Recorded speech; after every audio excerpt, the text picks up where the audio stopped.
Yesus kami menyerahkan waktu ke depan untuk kami boleh mendengarkan firman-Mu. Amin. Shalom, selamat pagi Bapak Ibu Saudara yang kasih Tuhan. Ya, boleh kembali bersama-sama di tempat ini untuk sharing, merenungkan kebenaran firman yang menjadi bagian hidup kekristenan kita Bapak Ibu. Jadi mendengar firman itu adalah betul-betul menjadi bagian hidup kekristenan kita. Ya, Bapak Ibu Saudara yang kasih Tuhan, bahwa menjadi orang Kristen itu adalah wajib hukumnya untuk kita boleh menjadi saksi. Amin Bapak Ibu. Menjadi saksi itu apa? Apakah ketika dulu waktu saya pertama-tama pelayanan di tempat kami, baru merintis, itu hampir setiap minggu jemaat itu saksi terus ya. Saksi maju ke depan, saya mau saksi Pak, saya mau saksi Pak. Jadi saksi bukan disuruh tapi permintaan gitu. Jadi di desa itu gitu modelnya. Saya mau saksi Pak ya, maju, gelunus-gelunus gitu. Nah, saksinya itu seputar tentang terkait dengan permasalahan hidup. Kadang-kadang saya habis sawah saya itu habis kena banjir, tapi bersyukur panen gitu-gitu terus. Cuma seputar gitu-gitu terus Bapak Ibu. Kesaksian kadang-kadang sakit disembuhkan. Kesaksian apa lagi? Kesaksian anak bisa masuk kuliah atau apapun itu Bapak Ibu. Tetapi yang menjadi permasalahan kesaksian bukan hanya seputar itu Bapak Ibu. Tetapi menjadi saksi itu, menjadi saksi Kristus itu berarti menyampaikan atau menunjukkan apa yang dialami dan diketahui tentang Kristus kepada orang lain. Tentang Kristus Bapak Ibu, kepada orang lain. Nah, harusnya gereja juga ikut mewartakan Injil kepada dunia. Ya, kesaksian yang hidup, yang setia kepada Tuhan. Jadi gereja untuk menjadi saksi itu adalah wajib Bapak Ibu. Menjadi saksi itu adalah mewartakan tentang Kristus kepada dunia, kepada orang lain. Nah Bapak Ibu Saudara yang dikasih Tuhan, menjadi saksi itu bagaimana hidup kita ditempatkan dimanapun kita berada. Ya, kita akan belajar satu tokoh di dalam kitab Kisah Para Rasul Bapak Ibu. Satu tokoh yang menjadi inti kitab Kisah Para Rasul itu, inti kitabnya adalah di ayat pasal 1 ayat yang ke-8 Bapak Ibu. Itu menjadi intinya.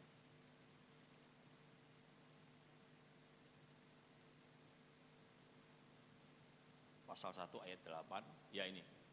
Tetapi kamu akan menerima kuasa kalau Roh Kudus turun ke atas kamu, dan kamu akan menjadi apa? Saksiku di Yerusalem dan di seluruh Yudea dan Samaria sampai ke ujung bumi. Ayat ini adalah dasar pendirian gereja, menjadi saksi Kristus sampai ke ujung bumi. Tadi saya katakan kita akan belajar satu tokoh di dalam kitab Para Rasul. Kitab Para Rasul ini Bapak Ibu, ada dua tokoh yang paling dominan, paling menguasai kitab Kisah Para Rasul. Mulai dari pasal 1 sampai pasal yang ke-28, itu ada dua tokoh yang betul-betul dominan, yang terkenal sekali. Tokoh yang pertama adalah Rasul Petrus Bapak Ibu. Betul ya? Rasul Petrus itu pasal 1 sampai pasal 5, nanti saudara baca di rumah. Pasal 1 sampai pasal 5 itu dia itu sangat mendominasi. Tokoh sentralnya adalah Petrus. Pasal 1 sampai pasal yang ke-5. Ya. Itu bagaimana Petrus memberitakan menjadi saksi di Yerusalem. Pasal 1 sampai pasal 5. Lalu tokoh besar yang kedua adalah Paulus, betul ya? Tokoh besar yang kedua adalah Paulus, dimulai dari pasal 9 Bapak Ibu. Pasal 9 sampai pasal 28. Itu Paulus. Paulus itu sampai ke ujung bumi, bahkan sampai ke Mesopotamia, sampai ke Arab, sampai ke tanah Arab, sampai ke itu Bapak Ibu, memberitakan Injilnya. Jadi dua tokoh ini. Tetapi yang menarik Bapak Ibu, jadi dua tokoh besar ini adalah semuanya rasul, Petrus dan Paulus, betul ya? Tetapi yang menarik adalah pasal di tengah-tengah itu Bapak Ibu, yaitu pasal 7, 6, 7, dan 8. Ada tokoh yang tidak terkenal, ada tokoh yang bukan rasul, ada tokoh yang bukan bukan apa namanya, bukan tokoh terkenal besar Bapak Ibu. Siapa dia? 6, 7 dan 8. Namanya dua orang ini adalah satu Stefanus dan dua adalah Filipus. Pasal 8 itu tentang Filipus. Pasal 6 dan pasal 7 itu tentang Stefanus. Maka nama Stefanus itu juga istilahnya adalah martir, menjadi saksi Kristus yang setia. Itu kata Stefanus. Maka pagi hari ini Bapak Ibu Saudara, kita akan belajar bukan di Filipus, tetapi kita akan belajar di Stefanusnya Bapak Ibu. Bagaimana sih Stefanus ini bukan tokoh terkenal, dia bisa dikatakan jemaat biasa Bapak Ibu. Kalau sekarang, loh aku bukan hamba Tuhan, lalu hamba siapa? Nah gitu, oh, saya kan jemaat biasa, sama Stefanus juga begitu Bapak Ibu. Nah Bapak Ibu Saudara yang kasih Tuhan, Stefanus ini dikenal kalau nama aslinya adalah bisa disebut dia martir pertama kali Bapak Ibu. Kematiannya adalah kematian agung yang kedua, itu setelah Yesus. Kalau kematian agung yang pertama itu adalah Yesus, dia mati di kayu salib. Tetapi kematian agung yang kedua, itu banyak penafsir yang mengatakan itu Stefanus. Kenapa? Stefanus ini dikatakan dia kok menjadi saksi yang betul-betul setia, menjadi saksi bagi Kristus. Mari kita mau melihat Bapak Ibu, kita baca di pasal yang ke-6 ayat yang pertama sampai ayat yang ke-7.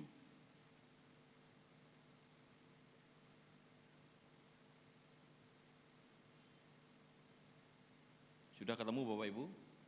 Ya, kita baca bergantian, saya yang ganjil, Bapak Ibu yang genap, demikian bunyi firman Tuhan. Pada masa itu ketika jumlah murid makin bertambah, timbullah sungut-sungut di antara orang-orang Yahudi yang berbahasa Yunani terhadap orang-orang Ibrani. Karena pembagian kepada janda-janda mereka diabaikan dalam pelayanan sehari-hari.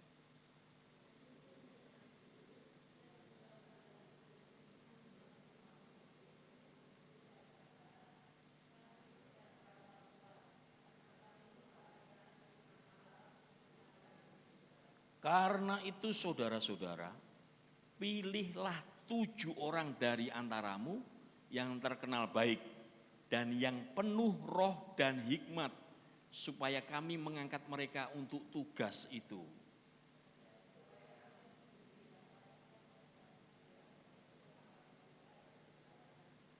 Usul itu diterima baik oleh seluruh jemaat, lalu mereka memilih Stefanus, seorang yang penuh iman dan Roh Kudus, dan Filipus, Prokorus, Nikanor, Timor, Parmenas, dan Nikolaus, seorang penganut agama Yahudi dari Antiokhia.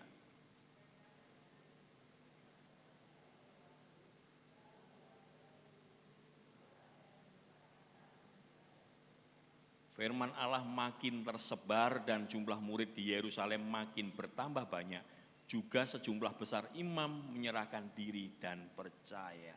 Bapak Ibu, ayat yang kelima, tokoh yang utama adalah Stefanus. Yang lainnya itu tidak muncul di pasal-pasal berikutnya. Kenapa?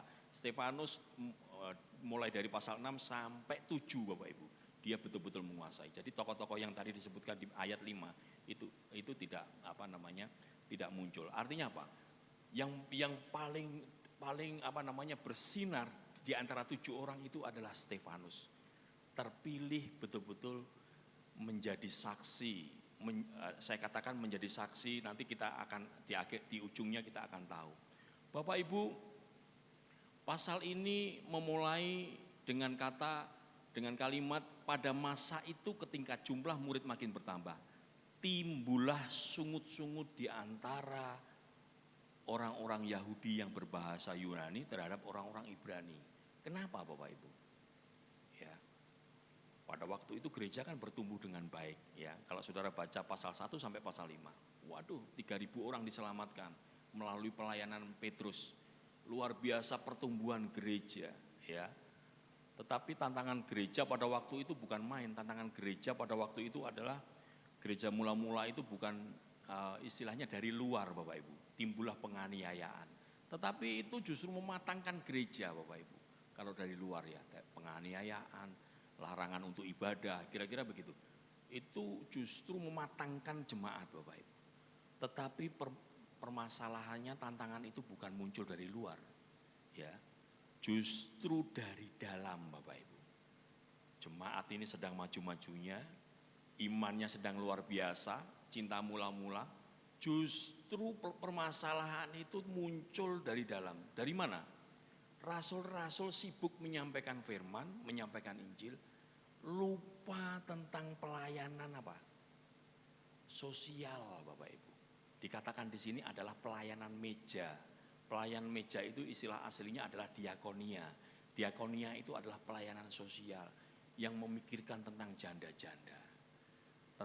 Makanya orang-orang yang jemaat yang dari keturunan Yunani, mereka merasa terasing, terpinggirkan. Ya, biasa sampai sekarang kan sosial kan begitu. Ya, pilih-pilih siapa yang mau dikasihkan gitu. Kira-kira begitu Bapak Ibu. Maka rasul-rasul menangkap itu sebagai sebuah sinyal, itu ada permasalahan yang luar biasa. Waduh, jangan ini. Berhubung dengan itu ke-12 murid itu lalu memanggil semua murid untuk berkumpul. Maka semua murid-murid ini yang semua jemaat yang dewasa ini dipanggil. Waduh, kita ini enggak sanggup melayani sosial. Lalu cari orang 7 kira-kira. 3.000 ya, untuk melayani apa? Melayani sosial Bapak Ibu. Ya. Biasanya karena pada waktu itu pelayanan sosial itu ditangani oleh rasul sendiri Bapak Ibu. Pasal 4 ayat yang ke-35. Coba dibuka pasal 4 ayat 35. Dan mereka letak 34. Sebab tidak ada seorang pun yang berkekurangan di antara mereka, karena semua orang yang mempunyai tanah atau rumah menjual kepunyaannya itu, dan hasil penjualannya itu mereka bawa, 35, dan mereka letakkan di depan siapa? Kaki rasul-rasul, lalu dibagikan kepada setiap orang sesuai dengan keperluannya. Sebelumnya itu rasul-rasul yang menangani Bapak Ibu, menangani firman, menangani sosial, bahkan mungkin bisa mengambil persembahan sendiri, kira-kira begitu Bapak Ibu, dirangkap-rangkap gitu. Justru itu permasalahan muncul. Maka dipilihlah 7 orang. Tetapi syaratnya tidak main-main Bapak Ibu. Yang diminta oleh rasul-rasul pada waktu itu untuk mencari orang yang melayani sosial ini, syaratnya tidak main-main Bapak Ibu. Ya, sekarang aja yang nangani sosial itu mungkin syaratnya kalau seperti ini mungkin tidak ada yang pakai baju oranye, kira-kira begitu Bapak Ibu. Rata-rata kok yang bidang sosial itu yang pakai baju oranye gitu. Syaratnya tidak main-main Bapak Ibu. Syaratnya ayat yang ketiga dan ayat yang keempat. Karena itu saudara-saudara, pilihlah 7 orang di antaramu yang terkenal baik dan penuh roh dan hikmat. Terkenal baik. Singkat cerita, yang terpilih siapa Bapak Ibu? Stefanus. Kenapa? Karena Stefanus ini memiliki kriteria dan memiliki syarat bahwa dia itu terkenal baik dan penuh roh. Perhatikan kata terkenal baik Bapak Ibu. Terkenal baik itu sama saja dengan penuh roh. Baik itu bukan perbuatan Bapak Ibu. Baik itu bukan upaya untuk berbuat baik. Baik itu adalah buah dari Roh Kudus. Perbuatan baiknya orang Kristen dengan perbuatan baiknya orang yang belum mengenal Tuhan itu berbeda. Dari mana bedanya? Perbedaannya begini Bapak Ibu. Ada orang yang mengatakan, wis aku gak nang gereja gak apa-apa, aku nang omah wae. Sepenting aku kan gak ganggu wong. Aku ya mau diganggu, aku gak mau ganggu wong. Wis aku sing penting ngene wae.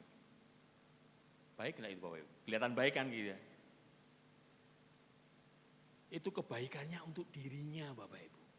Karena kalau saya tidak mau mengganggu orang, maka saya juga tidak akan diganggu. Kembalinya ke saya. Semakin kamu berbuat baik, justru kamu semakin berbuat jahat. Kata baik dan jahat ini Bapak Ibu, sebenarnya hitam putih. Hitam putihnya di mana? Saya dulu waktu sekolah, waktu kuliah itu diajari tentang satu kertas begini Bapak Ibu. Kertas putih, lalu di tengahnya dilobangi. Saya ditanya, ada apa ini? Ada kertas putih Pak. Lalu ada apa lagi? Ada lubang, Pak. Sebenarnya lubang itu tidak ada. Loh, kenapa? Loh, kok nggak ada, Pak? Itu buktinya ada lubang. Lubang itu tidak ada. Karena hilangnya kertas putih, maka di situ ada lubang. Itu saya diajar filsafat tentang kebaikan, Bapak Ibu. Hilangnya, sebenarnya kejahatan itu tidak ada. Hilangnya kebaikan, maka muncullah kejahatan. Kejahatan itu bukan keberadaan. Kejahatan itu karena hilangnya kebaikan dari diri manusia, maka muncul kejahatan. Artinya apa, Bapak Ibu? Kalau tidak putih berarti hitam. Kalau saudara tidak berbuat baik, maka saudara sedang berbuat jahat. Itu, Bapak Ibu. Mengerikan ya? Maka perbuatan baik ini adalah terus menerus. Kenapa? Karena itu adalah wujud dari buah Roh Kudus. Kata penuh dengan roh ini, Bapak Ibu, bukan kok seperti tadi dulu pernah saya sampaikan, bukan seperti gelas kosong lalu diisi air penuh sudah, enggak. Tapi terus menerus diisi, sama seperti di kampungnya istri saya itu ada gerojok air terjun itu, Bapak Ibu. Airnya mengalir terus tapi tidak penuh-penuh. Kata penuh roh itu seperti itu, terus menerus. Kata penuh dengan roh itu adalah menguasai hidup kita. Roh Kudus menguasai hidup kita. Maka yang muncul adalah buah Roh Kudus. Buah Roh Kudus ada satu, tetapi ada 9 rasa. Di situ juga ada baiknya juga. 9 rasa ini kalau disimpulkan itu adalah karakter Kristen yang sejati. Maka orang Kristen itu wajib memiliki karakter Kristen yang sejati. Stefanus ini terpilih, Bapak Ibu. Karena apa? Karena dia memiliki karakter Kristen yang sejati. Kata terkenal itu, Bapak Ibu, berarti banyak orang yang melihat bahwa Stefanus itu memiliki karakter Kristen. Bahwa Stefanus itu adalah baik. Bahwa Stefanus ini adalah memancarkan buah roh, yaitu apa? Kebaikan. Itu, Bapak Ibu. Saya setiap tahun, Bapak Ibu mungkin nggak percaya, rumah saya ini dengan musola itu jaraknya kira-kira 30 cm. 30 cm itu berarti pet-petan gini. Ini rumah saya, ini musola. Ya kadang-kadang orang nyasar pinjem sarung sama saya, Pak mau pinjem sarung? Ya saya siapkan memang. Saudara tahu enggak, setiap tahun saya itu selalu jadi panitia. Mungkin yang kemarin enggak, karena saya pergi. Setiap tahun saya selalu jadi ketua, bukan panitia, ketua panitia pembagian kurban. Dia tahu saya pendeta. Dia tahu saya pendeta karena kurban itu pecah, Bapak Ibu. Di musola ada, di tempat orang yang agak lumayan mampu juga ada. Tapi saya dijadikan ketua panitia di musola ini. Saya sendiri juga bingung. Makanya saya penasaran, Bapak Ibu. Untuk tahun yang kedua, kok saya lagi? Memangnya kenapa? Akhirnya cerita. Karena Pak Budi gini loh. Itu kalau panitianya hanya mereka-mereka, itu didum sak dulur-dulure, sak keluargane gini. Maka kalau Pak Budi kan gak wani. Mesti adil pembagiannya. Oh alah, hanya gara-gara ini, Bapak Ibu. Jadi mereka itu melihat saya tidak akan berani. Begitu, Bapak Ibu. Saya tidak akan berani membagikan ke keluarga saya. Jadi saya membaginya daging itu pasti adil, Bapak Ibu. Oh alah, hanya gara-gara itu. Makanya saya berpikir kadang-kadang, waduh itu menarik kalau Menteri Agama itu misalnya orang Kristen gitu, kira-kira menarik kira-kira Bapak Ibu ya. Mengelola dana haji 80 triliun kan gak wani, ngudek-ngudek. Karena kementerian yang paling korup itu kan Kementerian Agama. Nah kalau menterinya dari Kristen gitu, wah menarik juga kira-kira gitu. Tapi belum tentu juga orang, ya. Nah Bapak Ibu, tetapi bukan itu Bapak Ibu. Yang terkenal baik ini loh, Stefanus memilikinya. Maka dia terpilih Bapak Ibu. Dia menjadi saksi Kristus yang setia. Kenapa? Karena hidupnya terkenal baik. Ada buah Roh Kudus yang muncul. Itu. Orang Kristen bukan hanya waktu habis untuk ke gereja, lalu siang pulang, Senin sampai Sabtu podo ae kan kira-kira begitu. Ada gereja yang dibuka hanya untuk rutinitas karena saya Kristen maka saya harus ke gereja, tetapi hidupnya tidak berubah. Bagaimana Roh Kudus itu menguasai hidup kita. Lalu ada buah yang terus-menerus, kebaikan demi kebaikan. hidupku bukannya aku lagi, tetapi Kristus. Nah, Bapak Ibu Saudara yang kasih Tuhan, Stefanus terpilih dan Stefanus menjadi saksi Kristus yang setia karena dia memiliki karakter Kristen yang sejati. Ini menjadi perenungan bagi kita. Karakter Kristen itu berbeda dengan kalau kita misalnya kita memberi, Bapak Ibu. Kita memberi itu bukan karena supaya kita ini kaya. Kita memberi ini bukan karena, ya sudah, kita memberi ini menjadi buah Roh Kudus untuk senantiasa kita menjadi berkat bagi orang lain. Kalau memberi untuk orang kaya, kita tidak ada bedanya dengan orang Buddha, Bapak Ibu. Nah, rumah saya itu menarik. Rumah saya itu 30 cm itu musola, kira-kira 50 meter itu kelenteng terbesar di Tuban, Bapak Ibu. Jadi pagar belakang itu kelenteng terbesar. Betul, kelenteng yang ono kepitingnya gede gitu loh, Bapak Ibu, yang menghadap ke laut. Itu rumah saya di belakangnya persis, Bapak Ibu.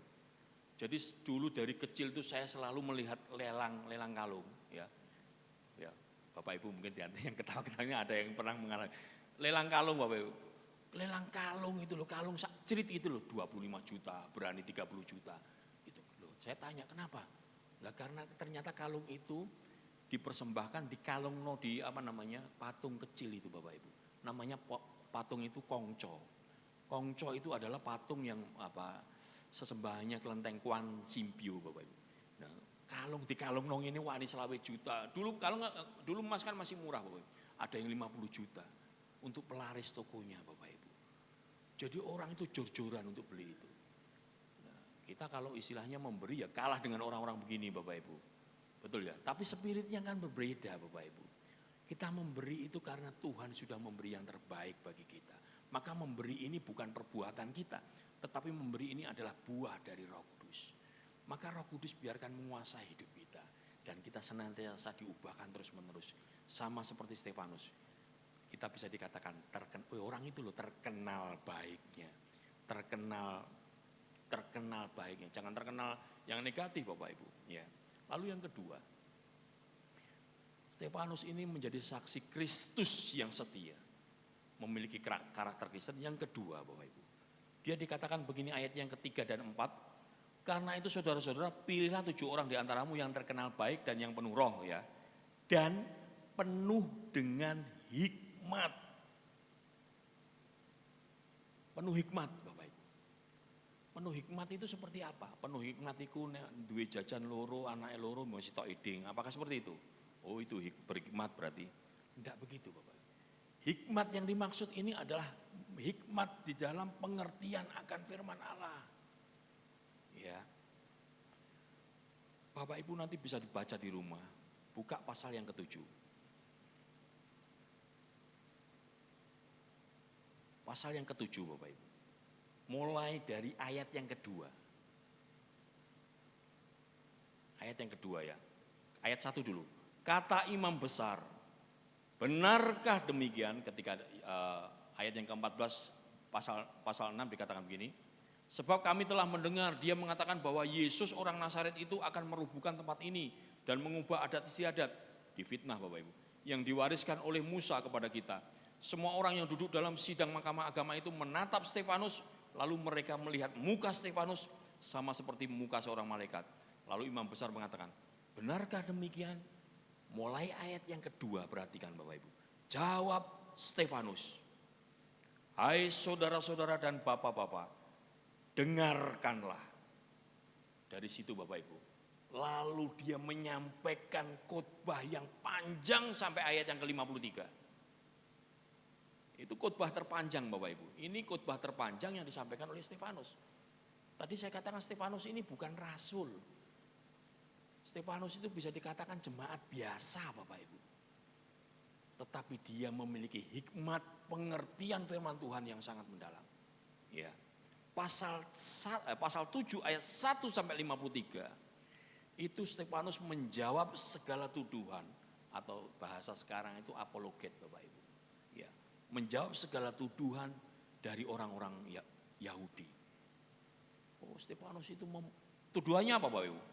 Stefanus itu dituduh menghujat Allah, Bapak Ibu. Ya, ayat yang kedua dikatakan begini. Ayat dituduh menghujat Allah. Jawab Stefanus, hei saudara-saudara dan bapak-bapak, dengarkanlah. Allah yang maha mulia telah menampakkan dirinya kepada bapa leluhur kita, Abraham. Kalau dia dituduh menghujat Allah, tidak mungkin dia mengatakan Allah itu maha mulia, Bapak Ibu. Dia menyebut Allah itu maha mulia. Dia dituduh menghujat Allah loh. Bahkan dia dituduh menghujat Allah dengan memberitakan Yesus. Ya. Yesus itu adalah Mesias. Yesus itu adalah Allah. Itu sama saja menurut orang-orang Yahudi itu menghujat Allah, Bapak Ibu. Ayat 37 dikatakan begini. 37 pasal yang ke-7. Musa ini pula lah yang berkata kepada orang Israel, seorang nabi seperti aku ini akan dibangkitkan Allah bagimu dari antara saudara-saudaramu.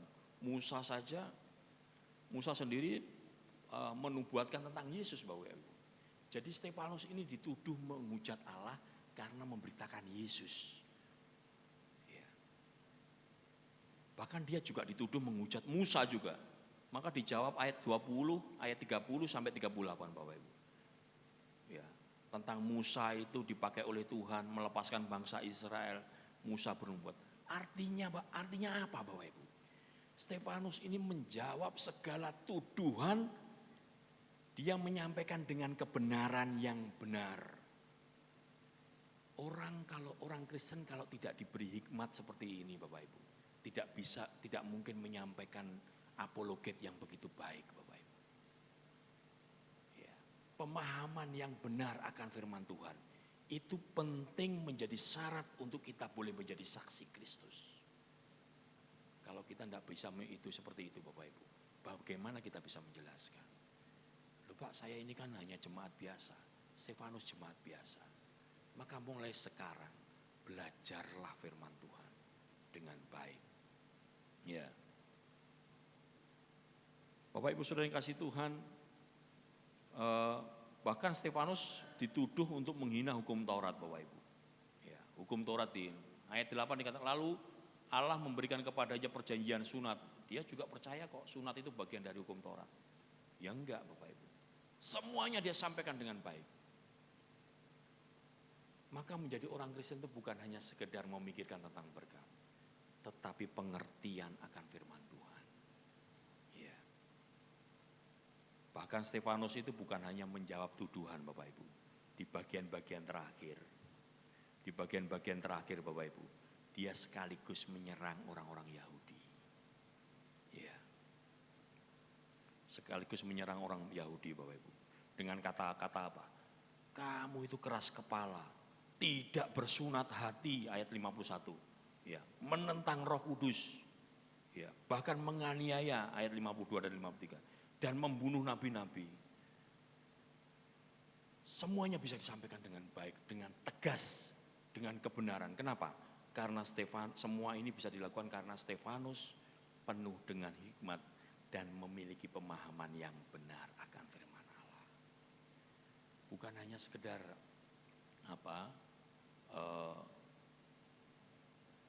bukan hanya sekedar ini Bapak Ibu, bukan hanya sekedar kita datang ke gereja lalu ya sudah selesai. Renungkan firman itu. Banyak orang Kristen yang latah loh dengan ayat firman Tuhan. Banyak sekali orang Kristen yang latah dengan firman Tuhan untuk apa? Untuk memenuhi kebutuhan kita. Contoh misalnya, contoh di Lukas 2 itu ada kata, bagi Tuhan tidak ada yang mustahil. Ya apa usahamu gue? Jawabannya, bagi Tuhan tidak ada yang mustahil. Bahkan padahal ayat itu enggak berbunyi gitu, kira-kira begitu ya. Konteksnya bukan itu. Loh ya apa? Iku anakmu ya, bagi Tuhan tidak ada yang mustahil. Kira ayat itu seolah-olah dipasangkan cocok dengan permasalahan hidup. Ada juga ayat yang mengatakan padahal bagi Tuhan tidak ada yang mustahil Bapak Ibu. Itu ayat itu mengerikan loh Bapak Ibu. Ayat itu disampaikan kepada Maria, lalu Maria mengatakan, aku ini hambamu, jadilah padaku menurut perkataanmu. Saudara tahu enggak ketika Maria mengatakan itu? Dia harus mengalami penganiayaan loh. Dia harus mengalami bully loh dari semua orang. Karena dia apa? Dia mengandung Yesus, dia belum kawin. Ya. Tetapi ayat itu justru mendorong dia untuk mengalami berbagai macam persoalan. Orang Kristen banyak yang latah. Ada juga ayat yang menjadi latah-latahan itu kehendak Tuhan Bapak Ibu. Ya. Piye kabare? Wes kehendak Tuhan yang terjadi. Kira-kira begitu. Padahal kehendak Tuhan itu berbicara tentang keselamatan. Di Efesus pasal yang kelima, ayat yang ke-17. Wes semuanya terjadi karena kehendak Tuhan. Ya betul, tetapi yang berbicara tentang kehendak Tuhan itu adalah tentang keselamatan. Yesus harus mati dan Yesus Allah yang memilih, Allah yang menentukan dan dia harus mati Bapak Ibu. Bapak Ibu Saudara, kembali ke Stefanus, pemahaman tentang firman Tuhan dengan benar itu adalah penting. Karena itu menjadi syarat bagi kita untuk menjadi saksi Kristus. Ya. Memang tidak mudah menyampaikan ini Bapak Ibu. Bukan berdebat loh. Banyak, kalau kita memilih pendeta-pendeta yang di YouTube, tadi saya baru mengatakan, di YouTube itu banyak sekali Bapak Ibu. Saudara, saya melihat kira-kira ada, saya baru putar kemarin, makanya saya ingat kata-katanya. Saya baru melihat itu kira-kira ada sebuah pabrik, ya pabrik karet gitu, atau mungkin itu mungkin karet bahan. Dalam waktu 6 bulan akan dipulihkan. Nah, kayak gitu Bapak Ibu. Banyak nggak di YouTube yang begitu? Banyak Bapak Ibu. Saudara tinggal pilih aja. Ya. Nama-namanya nanti saya jabri Bapak Ibu, pendeta-pendeta yang begini. Bapak Ibu, yang begini-begini bukan firman Tuhan Bapak Ibu. Yang menjanjikan tentang spirit kemakmuran. Menjadi orang Kristen itu harus pasti gini. Tadi saya sharing-sharing Mazmur 73 itu pemazmur hampir saja terpeleset. Kenapa? Imannya hampir saja goyah. Kenapa? Karena dia melihat orang-orang fasik itu kok gemuk. Orang kalau tidak punya pemahaman firman Tuhan dengan benar bisa saja, loh iku ngomong gak ning gereja ya gemuk-gemuk kok. Makmur-makmur kok. Mazmur 73 itu menjadi acuan kita. Baca. Orang fasik gemuk-gemuk. Maka dikatakan hampir, kata hampir itu bagus sekali. Hampir saja aku terpleset. Iman kita. Melihat yang begitu-begitu. Loh iku gak ning gereja ya usahane ya lancari. Wis rasa ning gereja kira-kira. Bapak Ibu Saudara yang kasih Tuhan, kembali ke firman Tuhan. Bukan untuk kalau saudara bekerja pasti saudara diberkati. Ya, kalau malas ya jangan minta berkat yang banyak, kan kira-kira begitu. Saudara bekerja maka saudara diberkati. Tetapi firman Tuhan ini adalah bagaimana hidup kita mengelola berkat yang Tuhan percayakan. Bagaimana kita mengelola hidup kita, bagaimana kita memiliki pemahaman yang benar. Bagaimana kita menjadi saksi Kristen yang baik. Itu Bapak Ibu. Bukan hanya sekedar untuk kebutuhan hidup saya, tidak. Stefanus bukan rasul. Ya. Dan Stefanus ini tidak pernah dicatat di kitab yang lain. Istilahnya rekam jejaknya dia pernah sekolah di mana enggak. Tetapi dia memiliki pemahaman yang benar. Kenapa? Karena dia penuh dengan hikmat. Saudara dan saya bukan hanya penuh dengan Roh Kudus, bukan hanya diberi bukan hanya kita diberi Roh Kudus untuk memenuhi kita saja bahwa sehingga muncul buah, tetapi juga diberi hikmat. Masalahnya kadang-kadang kedagingan kita yang aku malas Bapak. Memiliki pemahaman yang benar akan firman menjadi satu dasar bagi kita untuk menjadi saksi. Lalu yang ketiga Bapak Ibu, pasal 7 ayat yang ke-54. Setelah Stefanus menyampaikan khotbah yang panjang, pengertian dan menyampaikan tuduhan-tuduhan terhadap Musa, tuduhan terhadap hukum Taurat, tuduhan bahwa Stefanus itu menghujat Allah, disampaikan begitu panjang Bapak Ibu. Lalu responnya apa sih? Responnya seperti apa mereka nih? 54 dikatakan begini Bapak Ibu. Ketika anggota-anggota Mahkamah Agama itu mendengar semuanya apa? Mendengar semua yang disampaikan oleh Stefanus, maka dikatakan apa? Sangat tertusuk hati mereka. Maka mereka menyambutnya dengan apa? Gertakan gigi. Kata gertakan gigi itu ya gregetan gitu loh, marah Bapak Ibu. Ya. Bapak Ibu tertusuk lalu merespon dengan baik. dengan tertusuk dalam arti marah, itu menjadi menjadi respon kita ketika kita mendengarkan firman Tuhan. Kita ada di bagian mana nih? Ketika firman Tuhan menusuk kita, kita masuk dalam bagian mana? Kita yang gertak gigi atau sama seperti ini? Coba kita buka di pasal yang ke ini Bapak Ibu. Pasal yang kedua, ayat yang ke-37. Pasal 2 ayat yang ke-37. Nah, saya diingatkan ayat ini. Pasal 2:37. Nah, ini Bapak Ibu. Ketika mereka mendengar hal itu, hati mereka sangat terharu. Kata sangat terharu itu sebenarnya, sangat terharu itu teriris hatinya Bapak Ibu.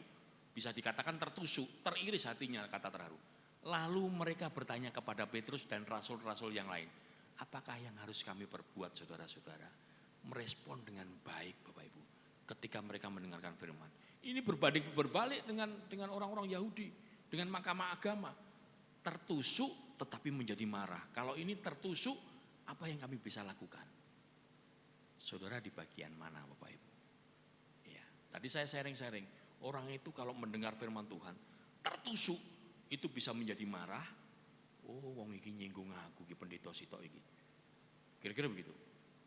Atau tertusuk menjadi, ya ini memang ayat ini untuk saya. Terima kasih Tuhan, saya akan merespon dengan baik. Tetapi mahkamah agama ini tertusuk Bapak Ibu, meresponnya dengan tidak baik dan ada gertakan gigi, dalam arti marah yang luar biasa. Ya. Mereka berusaha untuk membunuh Stefanus dengan merajam batu. Karena hukum Taurat itu seperti itu Bapak Ibu. Kalau ada orang yang menghujat tentang Allah, menghujat hukum Taurat, dirajam batu sampai mati. Tetapi perhatikan ayat yang ke-56. Ketika mereka bersepakat untuk menghukum Stefanus dengan merajam batu. 56 dikatakan gini. Lalu katanya, sungguh aku melihat langit terbuka dan anak manusia berdiri di sebelah kanan Allah.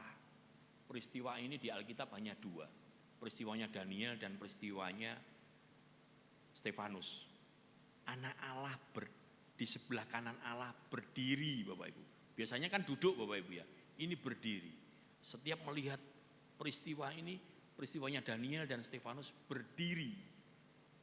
Bapak Ibu.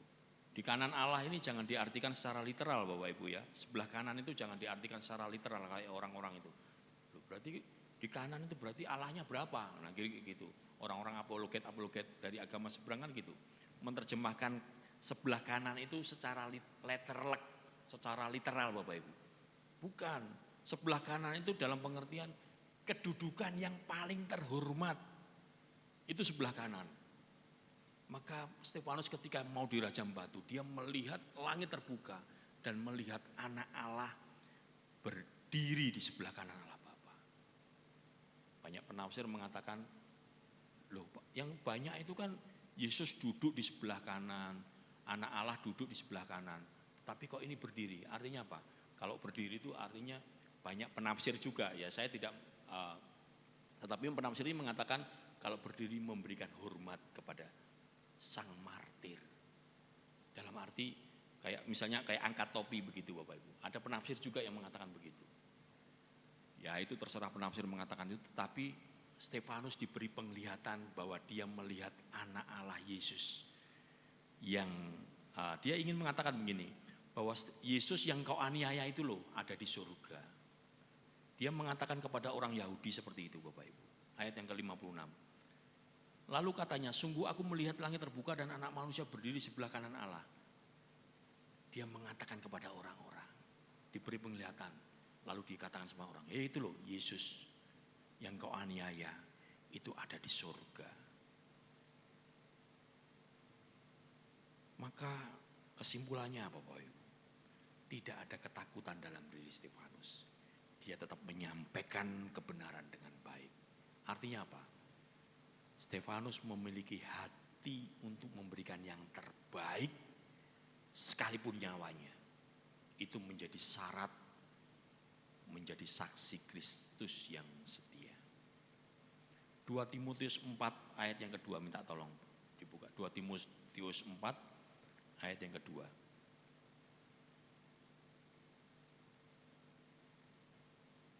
Beritakanlah firman, siap sedialah, baik atau tidak baik waktunya. Nyatakanlah apa yang salah, tegurlah dan nasihatilah dengan segala kesabaran dan pengajaran. Stefanus tetap memberitakan Yesus. Hei, itu loh Yesus di surga yang kau aniaya. Walaupun waktunya tidak baik, walaupun situasinya tidak baik, dia tetap memegang kebenaran itu, Bapak Ibu.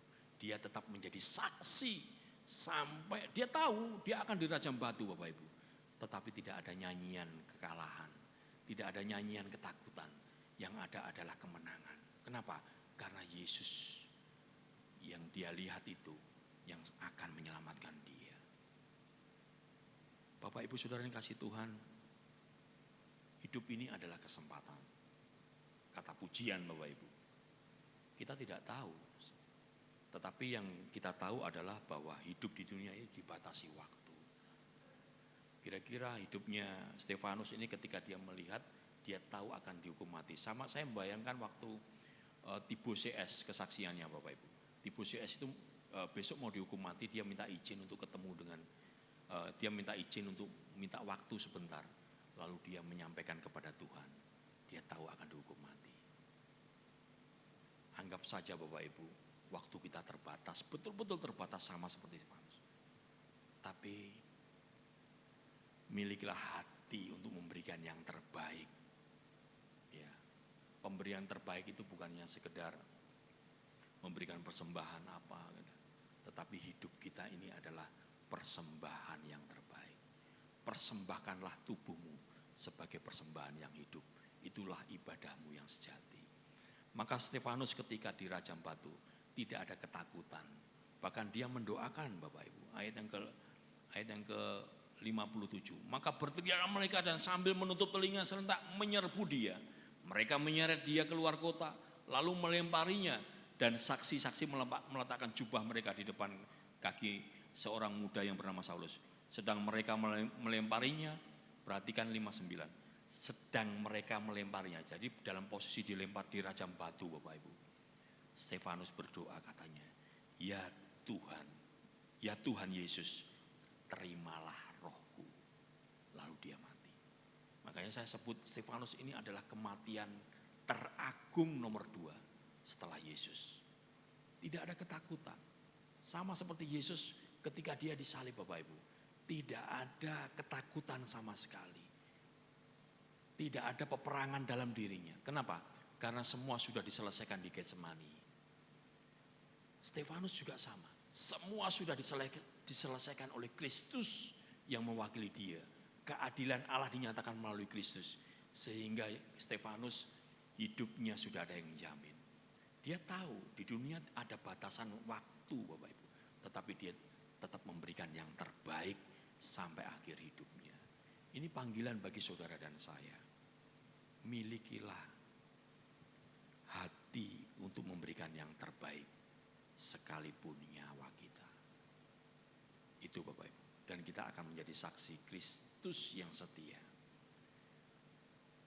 Maka panggilan gereja untuk menjadi saksi Kristus itu bukan hanya sekedar memiliki karakter Kristen, tetapi memiliki pemahaman akan firman Tuhan dan memiliki hati memberikan yang terbaik.